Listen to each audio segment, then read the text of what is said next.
Jail number 36 एक ऐसी jail थी जिसके बारे में कहा जाता था कि वो हॉन्टेड है। उसके अंदर जाना एक कैदी का बुरा ख्वाब हुआ करता था। कोई भी कैदी उसके अंदर जाना नहीं चाहता था, क्योंकि जैसे ही वो एक रात उधर गुजारता, अगली सुबह उसकी लाश मिलती। लेकिन इसके बारे में एक ख़ास बात ये थी कि जो बेगुनाह होता था उसको उसकी लाश नहीं मिलती थी। मेरा यकीन कीजिए जेलर साहब, मेरा यकीन कीजिए, मैं बेगुनाह हूँ। मैंने कोई कत्ल नहीं किया। आप प्लीज़ मुझे छोड़ दो। ये तो आज रात को पता लग ही जाएगा कि तुम कितने ज़्यादा बेगुनाह हो, क्योंकि अगली सुबह तक तुम्हारी लाश मिलेगी अगर तुमने ये गुनाह किया। अब वो जेलर उसको जेल नंबर 36 में छोड़ देता है। विक्रम एक साइड पर बैठा रो रहा था। मेरी क्या ही गलती है, मैंने उसका कत्ल नहीं किया, लेकिन फिर भी मुझे सज़ा मिल रही है। ही उसे आवाज़ आती है। मुझे पता है कि तुम बेकसूर हो, मत रो। जिसने तुम्हें फंसाया है और कत्ल किया है उसे उसकी सज़ा ज़रूर मिलेगी। देखो, मुझे कोई फ़र्क नहीं पड़ता कि तुम कौन हो, इंसान हो या जिन हो। अगर तुमने ये बात की है तो मुझे बताओ कि सच में ऐसा होगा। उस गुनहगार को उसको गुनाह की सज़ा मिलेगी। अगर तुम गुनहगार होते तो मैंने अभी तक तुम्हें मार देना था, लेकिन तुमने ये गुनाह किया ही नहीं। अभी जाता हो और जिसने ये गुनाह किया है उसे पकड़कर यहाँ पर लाता हूँ। मैंने सुना था कि ये चुड़ैलें और जिन बहुत ज़्यादा खतरनाक और बुरे होते हैं। ये इंसानों के दुश्मन होते हैं, लेकिन तुमने इस सब को गलत साबित कर दिया। तुम्हारे शुक्र। फिर वो जिन उस गुनहगार को मार डालता है और सुबह तक बच जाने की सूरत में जेलर को यकीन हो जाता है कि ये बेगुनाह है।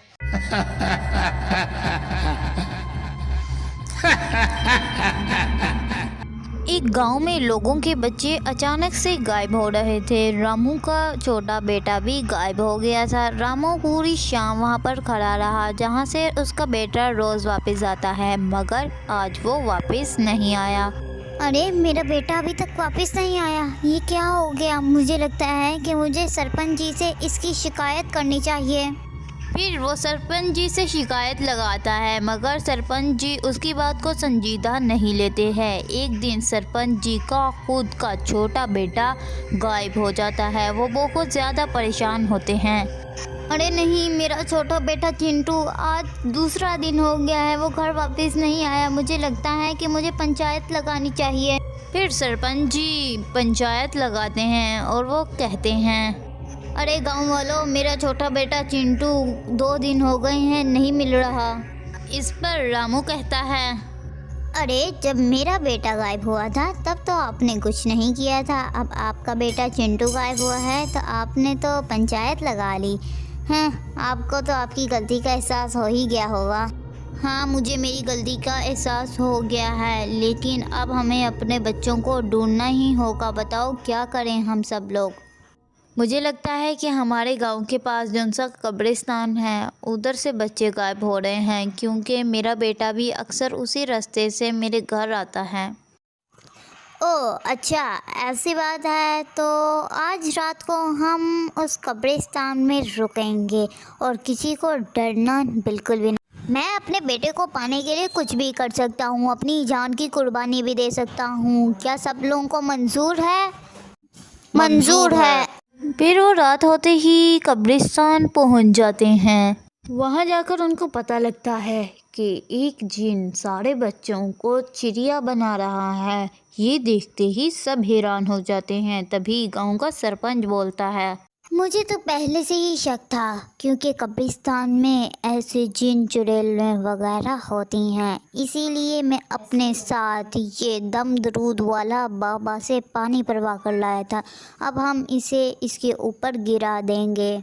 फिर वो लोग ऐसा ही करते हैं और इस तरह वो जिन ख़त्म हो जाता है।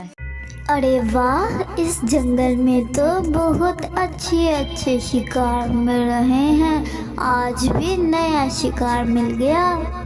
उस जंगल में दिन के वक्त कोई भी जाता वो चुड़ैल उसे नहीं खाती थी। रात होते ही जो भी गुजरता उसे खा जाती थी। कुछ दिनों से अब चुड़ैल को शिकार मिलने बंद हो गए। अरे आही, ये हो क्या रहा है? मुझे शिकार क्यों नहीं मिल रहे? ढूंढने पड़ेंगे। तभी उसे पता लगता है कि उस जंगल में उसके साथ साथ एक जिन भी रहता है, वो भी लोगों को खाता है। मजेदार शिकार था। ये सुनते ही चुड़ैल को बहुत ज़्यादा गुस्सा आ जाता है और वो गुस्से में कहती है, अरे तुम यहाँ से चले जाओ वरना बहुत बुरा होगा। मैं इस जंगल से नहीं जाऊंगा। यहाँ पर रहकर मुझे बहुत ज़्यादा शिकार मिलते हैं। मैं बहुत से जंगलों में गया मगर वहाँ पर मुझे कोई शिकार नहीं मिल रहा था। मैं तो यहाँ से बिल्कुल भी नहीं जाने वाला। अच्छा, तो तुम यहाँ से नहीं जाओगे? ये लो। फिर उसके बाद उन दोनों में लड़ाई होती है और वो दोनों एक दूसरे को ख़त्म कर देते हैं। एक दफ़ा का जिक्र है, एक गांव के करीब एक म्यूज़ियम हुआ करता था। उस म्यूज़ियम के बारे में ये मशहूर था कि उस म्यूज़ियम के अंदर चुड़ैलें रहती हैं। अहमद उसी गांव में रहा करता था। अहमद बहुत ज़्यादा अफसोस लड़का था। वो ये चाहता था कि वो बहुत ज़्यादा अमीर हो जाए मगर वो काम कोई भी नहीं करता था। जैसे ही उसे इस म्यूज़ियम के बारे में पता लगता है, उसके दिमाग में एक आइडिया आता है। ओह अच्छा, तो ऐसी बात है। मुझे कुछ सोचना पड़ेगा। क्यों ना मैं इस म्यूज़ियम को उसके मालिक से खरीद लूँ। वैसे भी वो इसके किसी काम का नहीं है, वो मुझे दे देगा। फिर बाबा की मदद से सारी चुड़ैलों को ख़त्म कर दूँगा। ये सोचकर वो उसके दोस्त के घर की तरफ चल देता है। मुझे पता है कि तुम मुझे कभी भी ना नहीं कहोगे क्योंकि तुम मेरे बचपन के दोस्त हो। मुझे कुछ पैसों की ज़रूरत है, तुम मुझे दे दोगे? मैं वक्त पर वापस लौटा दूँगा। अरे परेशान होने की कोई ज़रूरत नहीं है। तुम जितने पैसे मांगोगे मैं उतने पैसे दूंगा। तुम मुझे बताओ कि तुम्हें कितने पैसे चाहिए, मैं उतने दूंगा क्योंकि मैं तुम्हारे बचपन का दोस्त हूँ। मुझे लगता है कि वो 25 लाख रुपए में तो मान ही जाएगा। तुम ऐसा करो कि तुम मुझे ना 25 लाख रुपए दे दो, मैं तुम्हें वापस कर दूंगा। क्या तुम उसे इस म्यूज़ियम की इतनी कम कीमत दे रहे हो? तुम्हें किसी की भी मजबूरी से फ़ायदा नहीं उठाना चाहिए। मैं तुम्हें पैसे नहीं दूंगा। अरे इसने तो पैसे देने से इनकार कर दिया, अब कुछ तो करना ही पड़ेगा। अरे नहीं नहीं, मेरे पास 25 लाख रुपए और हैं। मैं 50 लाख रुपए में उससे म्यूज़ियम खरीदूँगा। ओह अच्छा, ऐसी बात है। मुझे माफ़ करना कि मैंने तुम्हें शक किया। मुझे वैसे लगता तो नहीं था कि तुम किसी की मजबूरी से फ़ायदा उठाओगे। खैर ये लो मेरा कार्ड, बैंक से पैसे निकलवा लेना। ओह शुक्रिया शुक्रिया।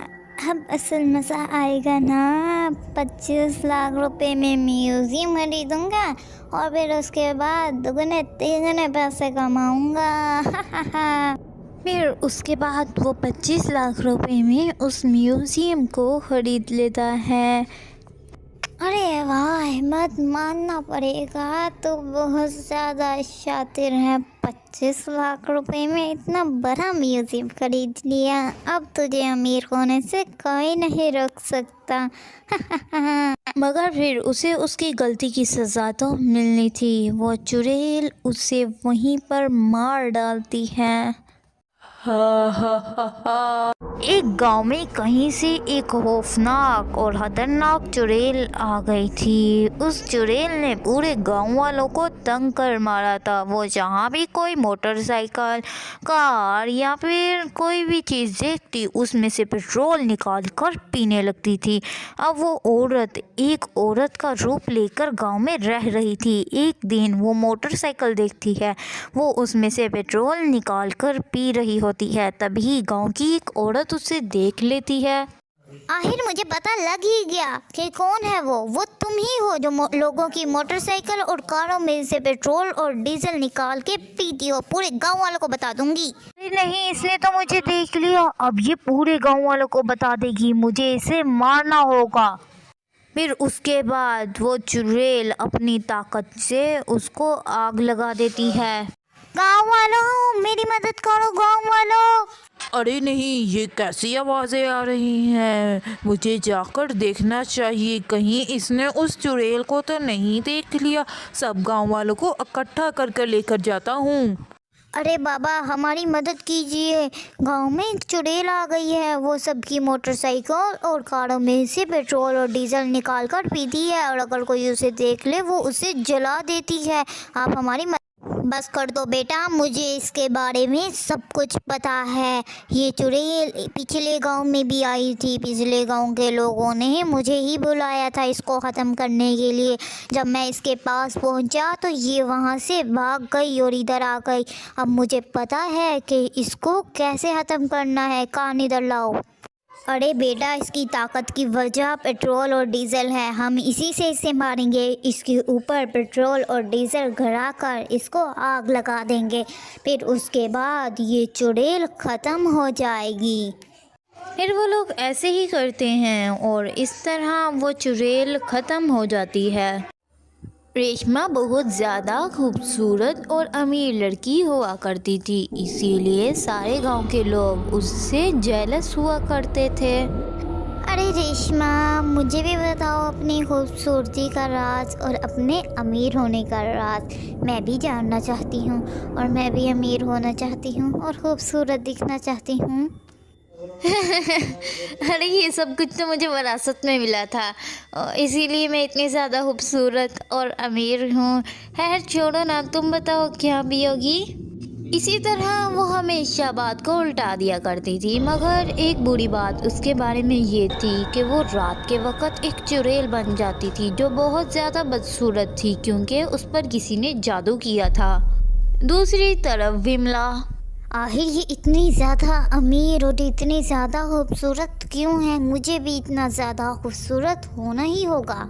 अरे यकीनन तुम रेशमा के बारे में सोच रहे हो, इसीलिए तो इतना बुरा मुंह बनाया हुआ है तुमने।